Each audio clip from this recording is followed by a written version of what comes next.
Bonny and Mary Read, the infamous female pirate duo from the Golden Age of Piracy. But what about the Anne and Mary of Fate Grand Order? How well do they compare to their historical counterparts? And what grade would I give their depiction? Let's do this. Anne and Mary are, together, a single rider class servant. Unlike the previous pirate servants I have covered, this isn't quite as straightforward as before. Because you see, Anne and Mary never actually captained a ship. They were part of the crew. Their most famous moment was their final battle, fighting against some British privateers who boarded their ship before being overwhelmed. While the rider class still works since they technically did ride a ship even if neither of them captained it, there is that vague possibility that they could get other classes too, such as Archer, which is what their summer version is.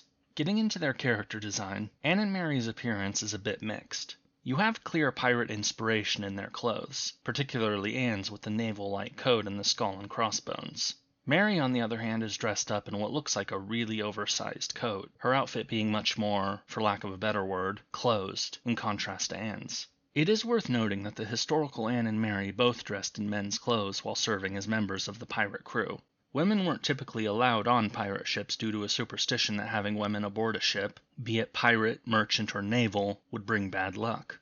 Between the two, however, Mary passed herself off as male for most of her life, whereas Anne only did so during her pirate days. So Mary being much more covered up might be an allusion to that. As for their third ascension, well, now they are in bunny outfits. I don't really need to get into how blatantly inaccurate this is, right? The illustrator straight up admits that they did this because they like bunny outfits. And considering that such outfits first appeared close to 250 years after Mary Read's death, I think it is safe to say that neither of them ever wore a bunny outfit. Also, while the Ascension art is a little deceptive, there is no indication that Mary was much shorter than Anne. While information about both Anne Bonny and Mary Read is limited, we don't even know the exact decade when either of them were born. As far as we know, the two of them were probably fairly similar in height. So making Mary much smaller than Anne in FGO is clearly a design decision for reasons. One more thing to talk about lay in their roles as a team. As servants, Mary charges up close with a cutlass, while Anne uses a large musket to shoot from afar. Now, sketches in Charles Johnson's book, A General History of the Pirates, depict Anne Bonny with a pistol, while Mary Read has a cutlass. I'm guessing this is the basis that the FGO developers used for giving the pair their respective weapons. However, in their final battle where Anne and Mary fought together against the enemy privateers, the only death in that battle was from one of the privateers taking a bullet. But the thing is, the one who shot that bullet? It wasn't Anne. It was Mary. And yet in FGO we have Anne wielding that oversized musket while Mary charges in with a cutlass. Oops. Now while both Anne and Mary could wield either pistols or swords, I personally would switch things around so that Mary is the shooter and Anne is the melee. In short, while there are some token nods towards Anne and Mary both being pirates, I'd describe their character design as being somewhere between mediocre and a fail from an accuracy perspective. Getting into their skill sets, Anne and Mary's first skill is Voyage, which upgrades into Abordage Rush after a rank up quest. This skill increases critical star drop rate for 3 turns, while the upgrade adds 3 turns of increased MP gain, a Guts that lasts for 3 turns, and a Taunt onto themselves. So as for these skills, Voyage is meant to represent their ability to handle ships, though this is a lesser skill than Voyager of the Storm, since while they might be able to pilot a ship, neither Anne nor Mary were ever captains. As for the upgrade skill name of Abordage Rush, this is a bit weird. The word abordage works, since it seems to mean boarding in French, and pirates certainly did lots of boarding in order to capture other ships. But why did they use a French word? Anne is from Ireland, and Mary is from England, so neither of them are French. The name still makes sense, but I guess the NA localization team was feeling silly that day. Who knows? The pirate duo's second skill is Marksmanship, increasing their critical strength for a turn. The obvious meaning behind this skill is, well, marksmanship with firearms. It should probably not surprise you that the only other servant who has this skill is Billy the Kid. Anne and Mary certainly did know how to use guns, and made use of them in their time as pirates, though I already talked about how I think Mary should be the shooter rather than Anne. This skill is fine. Lastly, Anne and Mary's third skill is Combination, increasing their critical star gather rate and attack for a single turn. As the name suggests, this skill is all about teamwork, specifically about Anne and Mary's ability to fight together. Since this is straight from their historical legend, this is an easy one from a lore perspective. Anne and Mary's noble phantasm is Caribbean Freebird, whereupon Mary charges in to slash up the enemy, gets out of the way, and then Anne shoots the foe with her musket.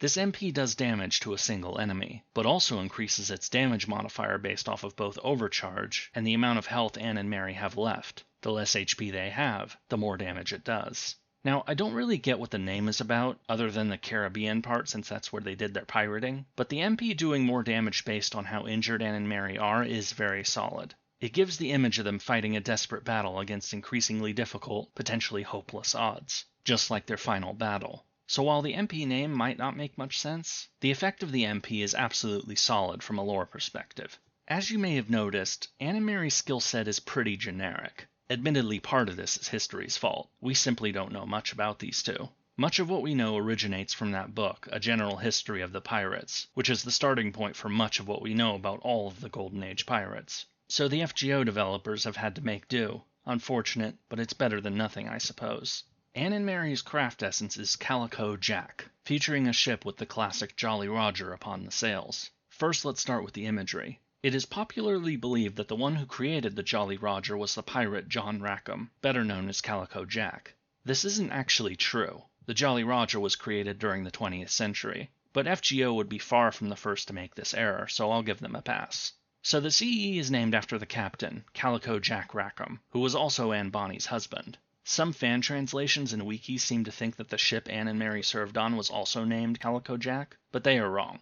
As for the CE's text, it talks about Anne and Mary's final battle, fighting against the English privateers while Calico Jack and the rest of the crew were below decks. The text claims that the other pirates were too cowardly to help Anne and Mary, but the more common version of this story is that Calico Jack and the rest were all blackout drunk and unable to resist. Considering what we know of pirates, I'm more inclined to believe that they were all wasted rather than too afraid to fight, especially since captured pirates tended to get hanged. Whatever the truth was, this is a good CE for Anne and Mary. Getting into characterization, we first meet our pirate duo in the Okeanos Singularity, where they begrudgingly serve upon Blackbeard's ship. It's made quite clear from the start that neither of them like Blackbeard, with Mary outright wanting to kill him in her very first scene. Even so, Anne and Mary still fight on Blackbeard's side, and so fight against Drake and Chaldea during their battles. They do prove to be capable opponents, forcing Drake to retreat during the first battle, but are outclassed by Artemis and Orion in the second. Anne and Mary are defeated shortly before Blackbeard, and so ends their part in Okeanos, and the main story as a whole so far. Still, there is more to unpack about their time in Okeanos. One thing is that Blackbeard refers to Anne and Mary as the Yurie couple, implying the two are in a relationship. Now historically, Anne Bonny was married to Jack Rackham, with Mary Read joining the crew later.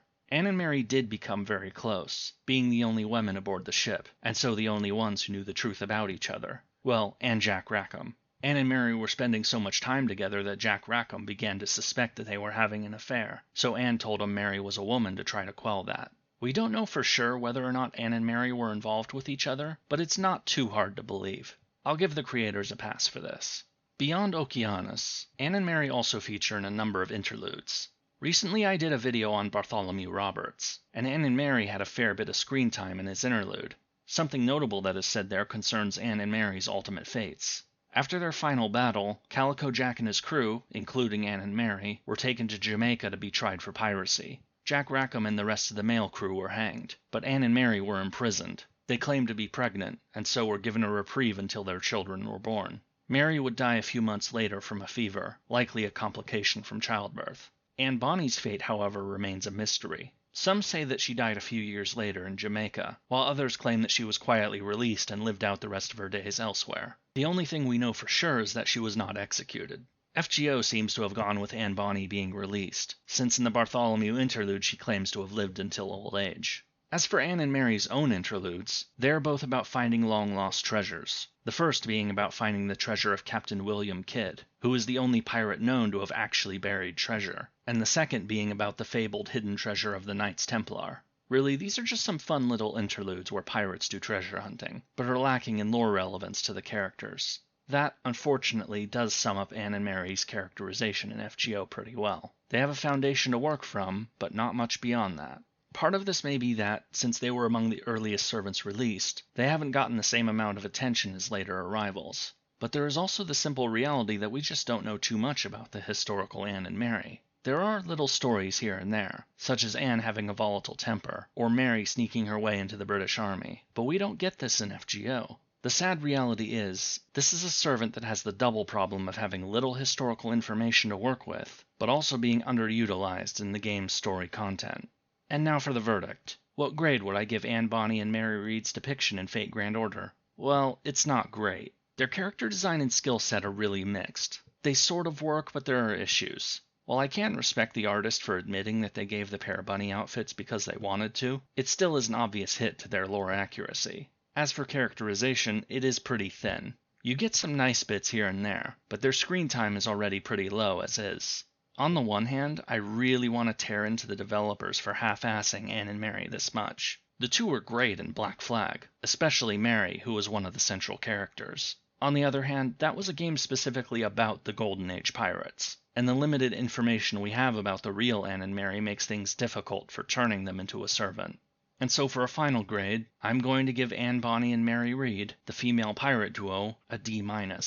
I thought about failing them, but unlike Mephistopheles and Phantom, who are fictional characters and so everything to know about them is known, the thin information about Anne and Mary makes me a tad more forgiving. Still, I wish these two had more in FGO, though admittedly I might just be spoiled from Black Flag. I should play that again someday. Anyway, if you would like to learn more about their captain in Okeanos that these two really didn't like, check out my video on Blackbeard here. Until next time.